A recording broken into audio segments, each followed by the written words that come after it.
Today we're going to discuss what would happen if the current champion of each weight class fought the UFC GOAT of the weight class. Let's dive in. First weight class we're going to discuss is flyweight, with the current champ being Alexandre Pantoja, and of course, the GOAT of flyweight is not Henry Cejudo. It is actually the guy that beat Cejudo by knockout. We're talking about Demetrious Johnson, the flyweight GOAT, 11 title defenses. I believe his only loss in the UFC was against Henry Cejudo by split decision in a fight that I think he actually won. Then he goes to one championship, loses, but then fights that same guy 2 more times and beats him soundly in the following 2 fights. So he's the GOAT in ONE FC for flyweight. He's the GOAT in UFC for flyweight. And if these guys fought, Pantoja does have good grappling, but so does Demetrious Johnson. So Pantoja being a one-trick pony when it comes to just grappling, I don't think that's going to work in this matchup. I think Demetrious Johnson would win a sound decision over Alexandre Pantoja. Not putting down Pantoja, I think he's a great fighter, but if Demetrious can nullify Pantoja's greatest strength, which is his grappling, and this stays standing for 5 rounds, Demetrious, I believe, would win the striking exchanges, and Demetrious can shoot for his own takedowns because I think his jiu-jitsu is near or on the same level as Pantoja. Next weight class is bantamweight, with the current champ being Merab, and he himself is making a good case to becoming the GOAT of the bantamweight division, but I believe that the true GOAT is actually Dominick Cruz. You know, there's a lot of arguments to be made about other guys like Aljamain Sterling, Cody Garbrandt, TJ Dillashaw, Renan Barão, but at the end of the day, the guy who came first and dominated more was Dominick Cruz, up until that Cody Garbrandt fight where he got styled on. So before fighting Cody Garbrandt, Dominick Cruz had actually defeated Demetrious Johnson when he moved up a weight class. He had a few title defenses in bantamweight, lost the title because of an injury, came back, won the title again. Dominick Cruz has a great resume, but in terms of fight styles, Merab versus Cruz, I think Merab would be too much to handle for Cruz. Merab has an infinite gas tank, and I think the only type of fighter that can possibly beat him is someone with deadly KO power, and Dominick Cruz just is not that guy. He fights a very points-heavy style type of fight, and against Merab, who's the king of fighting a points fight, I think he would just lose a sound decision. Next up, we got featherweight, with the current champ being, once again, Alexander Volkanovski. He defeated Diego Lopez. At this point, I'm not really sure who the featherweight GOAT can be other than Alexander Volkanovski. I mean, you do have Jose Aldo. He had a lot of title defenses, and he even fought way after his prime, multiple fights against up-and-coming guys, had close fights with nearly all of them, so that's a pretty good resume. You could also say Max Holloway, but Volk beat him 3 times. You could even debate Conor McGregor, but he never even defended the belt once. So with all that being said, the GOAT of featherweight is Alexander Volkanovski, who currently also has the title. So if they were to face off, I mean, what am I supposed to do here? I mean, a prime Volk versus today's Volk, obviously prime Volk would win. So in theory, I guess the GOAT wins this one. If Volk was to fight Volk, I think the skill level would just cancel out, obviously. And I think it goes to a decision at a high clip. You know, Volk is chinny, but Volk is also chinny. That's the problem. Volk has good grappling, but Volk also has good grappling.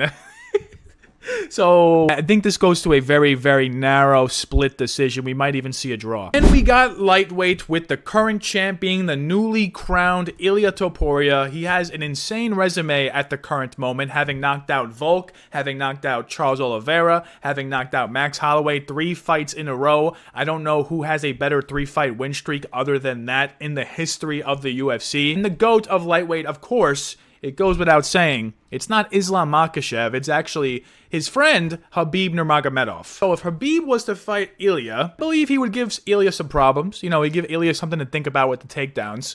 But I think we're going to see a very similar fight if Ilia were to fight Islam. If Ilia were to fight Islam, at this point, I think Ilia wins. So if he were to fight Khabib, who's basically the same thing as Islam except worse striking in my opinion, I think he would KO Khabib at some point. I think Khabib would come in as the underdog, which is crazy to say. He's never been an underdog in his entire life, not even against McGregor, even though everyone was slamming McGregor in that fight. I don't think he's ever been an underdog. Khabib has a great resume of his own, having defeated Gaethje, McGregor, and Poirier 3 back-to-back fights. But ultimately speaking, I think he retired way too early. He retired at the peak of his prime. And if you're retiring at the peak of your prime, it's hard for me to say that you would beat the current 28-year-old legend of the division, Ilia Topuria. Ilia, if he just defends takedowns and keeps his standing, he's going to find the mark on Khabib. Khabib, out of all people, if he cannot get takedowns going, his striking is nearly non-existent. So I think Ilia would actually defeat Khabib if they were to fight. Then we got the welterweight division with the current champ being Jack Della Maddalena. No title defenses to his name. He defeated Bilal Muhammad by decision to win the belt. And the GOAT of welterweight, which is debatably the GOAT of the UFC. You could say Kamaru Usman, but I feel like he was a couple title defenses away from doing that, and he ended up losing to Leon Edwards, and that kind of ruined his GOAT argument for welterweight. And he also lost the rematch to Leon Edwards, which really hurt his argument. So the guy that has losses on his resume that went ahead and overcame those losses is GSP. He lost to Matt Hughes, rematched him, beat him. He lost to Matt Serra, rematched him, beat him. So all of GSP's losses in his career, he made up for in a rematch. I think if he were to fight JDM, things can get a little tricky because JDM has very good striking, very powerful punches, and GSP in his losses, that's kind of what he faltered to. Matt Serra was landing big punches on him. BJ Penn and Matt Hughes was more of like grappling affairs that GSP lost the better of, which is not going to happen against JDM. So with all that being said, I think GSP would win this by decision. I think it's going to be very hard to get JDM out of there. GSP back in the day was mainly a wrestler, grappler, heavy type style fighter. JDM just handled a wrestler, grappler, heavy style type fighter in Bilal. So if he were to fight GSP, I think, he's not going to get the better of the striking exchanges. GSP is very tricky on the feet. I think GSP is going to shoot infinite takedowns, getting good ground and pound dominant positions better than Bilal did. Bilal isn't really a ground and pound guy. He's more of a takedown and control you guy. GSP, when he takes you down, he's looking for a finish. I respect Della Maddalena's durability enough to not say that he would get submitted by GSP. He trains with Craig Jones after all. I think this fight would actually be boring. I think GSP would win a boring decision. Next weight class we're going to talk about is middleweight, with the current champ being Dricus du Plessis, and I feel like at this point in Dricus' career, with just a couple more good wins, I think he himself can claim GOAT status. I mean, if you think about it, he beat Izzy by finish. He beat Sean Strickland twice, who was the guy that beat Izzy. And if he were to beat his next opponent, Hamzat, that would elevate him even more. And if he were to defeat the winner of Caio Borralho and Nasruddin Imavov, he would be elevated into the stratosphere. So at this point, I would say Dricus is probably third on the middleweight GOAT rankings. The problem is, it's hard to pick a GOAT. Because yes, Anderson Silva is the obvious option.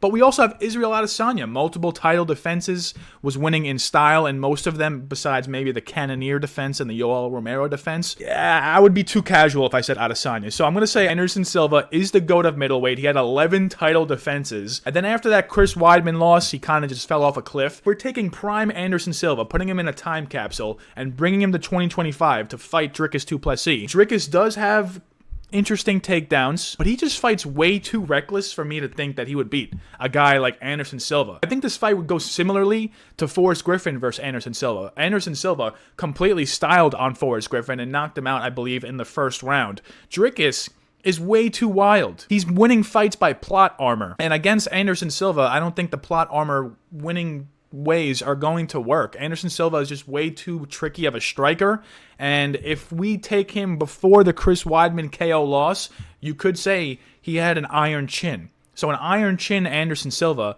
against Dricus. You saw Chael Sonnen dominate Silva, but still gets subbed, and then in the rematch gets knocked out in the second round. I'm not sure how this fight would go differently. Dricus is not like a Merab where he's constantly shooting takedowns. He just mixes in takedowns. So with that being said, I think Silva styles on Dricus and eventually finds the KO in round 3. Then we got light heavyweight, the most boring slide of this entire video. The current champ is Magomed Ankalaev. It would have been more interesting if Pereira was the current champ, but alas, Magomed is the current champ, winning most fights by boring decision. If not, he gets a nice flash KO that he does get those every once in a while. But most of the time, it's a boring clinch fest takedown decision. And the GOAT of light heavyweight. I was tempted to put Daniel Cormier as a meme, but I mean, you can't really not put Jon Jones as the light heavyweight GOAT. He's basically the GOAT of the sport. Not in my opinion, but he's top 5 for sure, top 3 perhaps. And Jon Jones was just so dominant back in the day, from when he was like 25 years old to like 31 years old. He was winning every fight in dominant fashion. If he wasn't finding a finish, it was a clear 50-45 decision in his favor, other than the Gustafsson fight. So, if these guys were to fight and face off, Magomed, I don't think his takedowns are going to work. Jon Jones is just way too tricky on the feet for him to get offensively wrestled. He fought the best offensive wrestler and beat him twice in Daniel Cormier. Sure, he was on steroids in both those fights. Who's to say he wouldn't be on steroids against Magomed? I'm not saying I'm allowing it, but I think USADA, they might be a little more lenient if Jon Jones were to be in a time capsule, transported here, and fights Magomed. So maybe he might be on roids too. And I'm not saying Magomed's going to defeat Jon Jones. It's just simply not happening. But I do think he's durable enough to survive the strikes of Jon Jones. Jon Jones wasn't a potent KO guy. If he was finding finishes, it was either by ground and pound or by submission. So on the feet, I think this is a pretty even tit-for-tat striking battle, and Jon Jones just gets the better of those exchanges and wins a clean decision. And finally, we have heavyweight with the current champ finally undisputed, being Tom Aspinall, not Jon Jones any longer.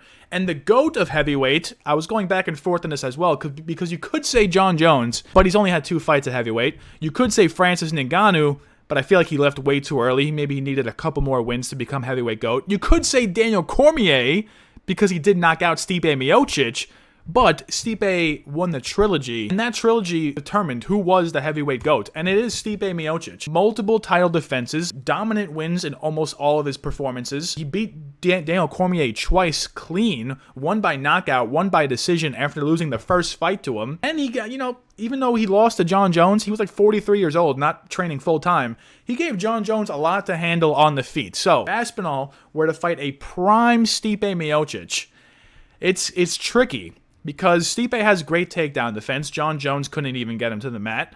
And he has a pretty iron chin. The only guys that chinned him, I believe, are Jon Jones with a body kick and Daniel Cormier with an elbow in the clinch, and Francis Ngannou, but he has otherworldly power. So if these guys were to face off, Tom Aspinall, all of his fights have finished under 3 minutes at this point. I think Tom Aspinall gets it at least to the second round. I think he knocks him out in the second round. He does have the takedown threat, but Stipe has good takedown defense. On the feet, power for power, I don't know how you can say Tom Aspinall has less power than Stipe. And on the feet, chin for chin, we've seen Tom Aspinall cracked and not fall down. We've seen Stipe cracked and fall down immediately. So, power for power, I'm leaning Aspinall. I think he has a better chin as well. He's more athletic, more versatile on the feet, bouncing around. Stipe kind of just stands in one place. And I think if these guys were to fight, I'm not glazing, but I think Tom Aspinall would win this one.